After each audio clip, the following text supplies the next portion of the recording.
Hi. Do you ever overreact? Yeah, humans do that. Then, after the fact, you find yourself asking, why the huge reaction? Seemed at the time it was a huge deal, and now you're not quite sure why you responded like that. Wasn't really that big of a deal most of the time. So, what happened? Some people might slip into guilt and self-criticism after something like this, and they label themselves as too sensitive or too reactive or unstable or I'm just too much. Shame themselves into just get it together.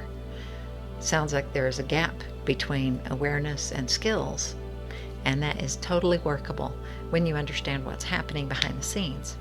The nervous system and your brain make a note of everything in your life that created discomfort for you along the way, and now it's going to try to protect you from that happening ever again.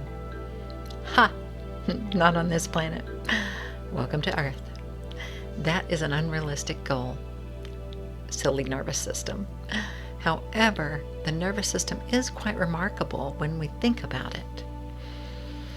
Here's how your nervous system works. Your nervous system is a pattern matching machine. Its entire job is to keep you safe. And one of the ways it does this is by learning from the past. If something was threatening, before in your history, it wants to recognize it fast the next time, before you have time to consciously even assess it, before you can even reason about it, before you can decide how to respond. Your nervous system is jumping into protection mode. That's what it does. So it builds a library, this catalog of what threat looks like, sounds like, feels like. And when something in the present moment resembles something in the catalog, even loosely, even just the tone of a voice, or a particular kind of silence, or the feeling of being dismissed, it activates fast, automatically. And it's not asking whether the threat is real right now.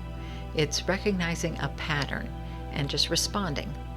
And that response can be faster than any thought because it's supposed to be. If we stop to think first, things might happen.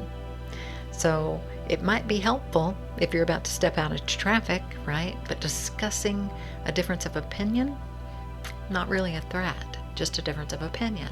So the problem with this is the catalog holds information from the past, experiences from when you were young, in circumstances that probably look very different than today.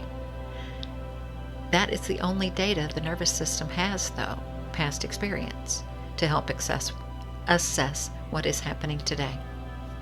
So when your partner goes quiet and you feel this activation or surge of panic, you might not be reacting to your partner's silence at all. You might be reacting to every time a significant person in your life went quiet or got silent and something bad followed right after that. Your nervous system recognized that pattern and fired the old response before you even had a chance to assess whether the situation calls for an activated response. Or when someone at work dismisses your idea and you feel a heat in your chest that kind of takes a while to settle down. You might go back to your office and stew about it. You might not just be reacting to that person in that meeting in that moment. Your nervous system might be reacting to past experiences where you felt dismissed. This is your system working exactly as designed, but it doesn't take into account new information in real time, information that has just arrived, so the current moment assessment can be more accurate. So, question. When you feel like you have overreacted and you can take a minute to ask yourself, does it seem like your response was fitting for the situation? If not, that is your cue that the nervous system is flagging past experiences. Now, this is in no way to dismiss that knee-jerk reaction, because that feeling is real. The activation is real, but the story behind the overreaction, the meaning that your brain is assigning to the circumstance, is that accurate for the present moment, or Is it a story from the past being replayed in the new, probably somewhat familiar circumstance? Sometimes the answer is yes. This is happening right now. This situation genuinely calls for this response. Great, thanks, nervous system. But most of the time, the factual answer is, this is old. This person did something that tripped a wire that my nervous system previously flagged a long time ago. And once you can see that, you can begin catching the overreaction. The activation doesn't disappear, but it can lose some of its authority, and it can become just a piece of data for you versus being your automatic operating system taking over. This might sound simple when you examine it, and I am sad to bring you the bad news. It will take a little bit of practice to be able to interrupt the knee-jerk responses, and they are still going to happen from time to time, even after you feel like you've mastered the rework. I'm just keeping it real with you. Most of us have spent years trusting our reactions, assuming that how we feel is a direct and accurate report of what's happening. And often it might be. But when the reaction is significantly bigger than the moment calls for, when the emotional charge really doesn't fit the circumstance, it is useful to ask, where is this reaction really coming from? Now versus then. Present moment versus past moment. The person in front of me right now versus the person my nervous system is protecting me from way back when. This examination, pausing and asking this question, practiced regularly, starts to create a healthy space between stimulus and response.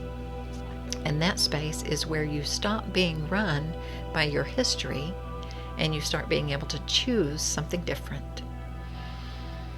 So this coming Sunday, May 24th, inside the Enjoy Being Human community, I'm going to do a live session all about this, how attachment pattern lives in your nervous system, what triggers it or activates it, and what it looks like when you build some authority to choose to respond to your current circumstances instead of letting your past programming take over. So, the community is $27 a month, whole bunch of other stuff, not just lives. The link is always in my bio, and I usually put it in the comments or the description on these videos. So come be in the room with us this coming Sunday. I really hope to see you there. In the meantime, I love you, take care of yourself, and I'm sending you peace and light.